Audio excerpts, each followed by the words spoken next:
Hello, and welcome to Beer and Bread. In this two-player game, each player will represent a village engaged in a friendly rivalry of production. Over the course of 6 years, you will harmonize your duties of harvesting, storing, producing, and selling for coins. In order to win, you must maintain a balance between your baked goods and liquid goods. After the 6th year, you'll only score for the goods which you collected less coins for, and the village with the highest score will be the winner. First, place the board horizontally between the players.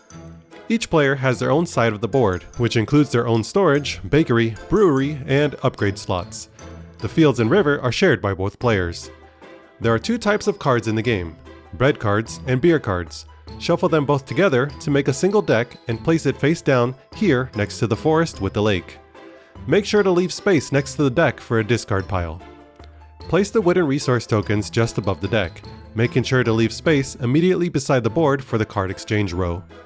These resources represent water, wheat, barley, rye, and hops.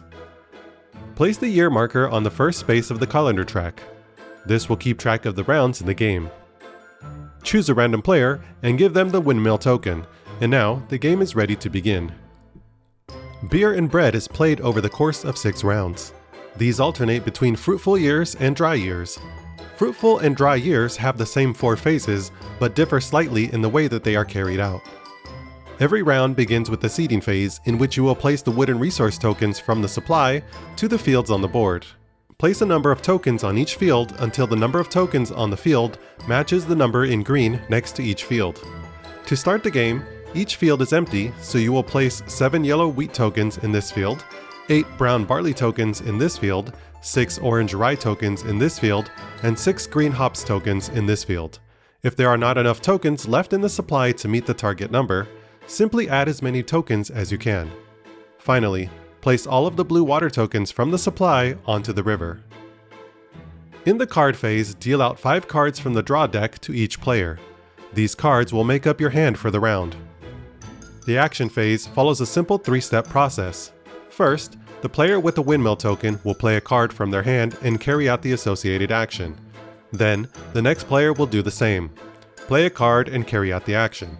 Finally, both players swap the remaining cards in their hands with one another.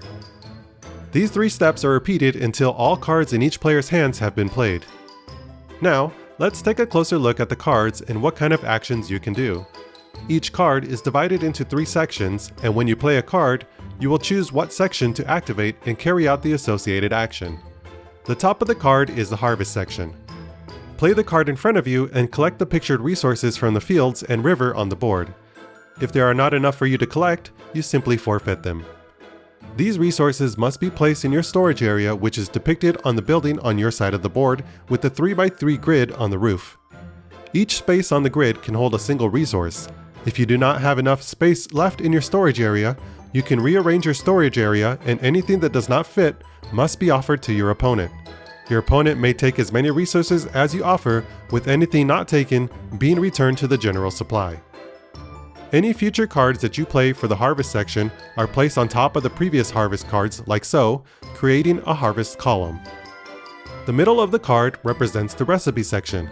By playing this section, you can produce and sell beer or bread.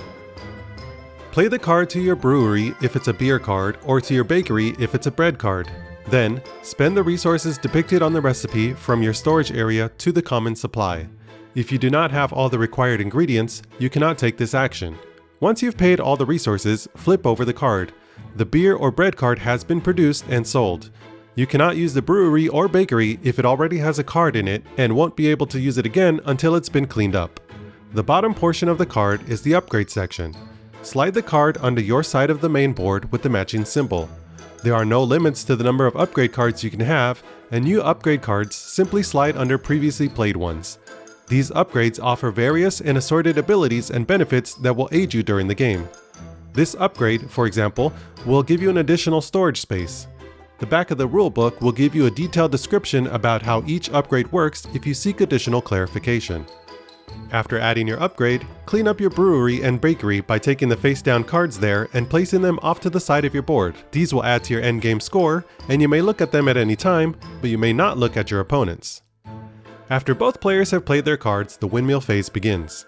The player with the least resources in their storage receives the windmill token. If it is a tie, the windmill token switches hands. Then the year marker is moved one space forward. In a dry year, the same 4 phases occur with slight changes, and it's indicated by the red symbol on the calendar track. During the seeding phase, the fields are replenished, but this time up to the number shown in the red section. The river is filled completely as usual. During the card phase, each player will pick up the cards from their harvest row that was played in the previous round and add them to their hands. Then, draw cards from the main deck until each player has 5 cards. Now, draw 3 cards from the deck and place them face up on the exchange places. These are called the exchange cards. The action phase is played out much the same as it is during the fruitful years, but with 2 important changes. Number 1, you do not swap hands with your opponent during this year. Number 2, before playing a card, you may swap one of your cards with one in the exchange row. You must immediately play the card you swapped, and the card you put in the exchange row becomes available to be swapped in later turns. In the windmill phase, the player who has fewer resources in storage receives the windmill token as usual.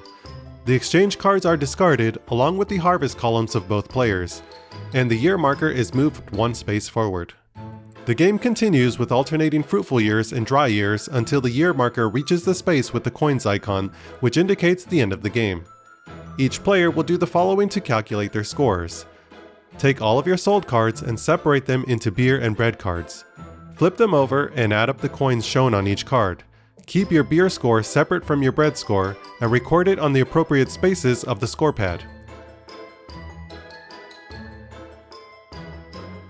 Next, check the upgrades you've placed under the coin spot of the board. These will add coins to your score for either beer or bread, depending on the upgrade. Total up the number of coins for both your beer and bread, and the lower of the two will be your total score. The player with the highest score is the winner. If there is a tie, then the player with the higher score for the other type of good is the winner. If there is still a tie, then the player without the windmill token is the winner. And that is how you play Beer and Bread.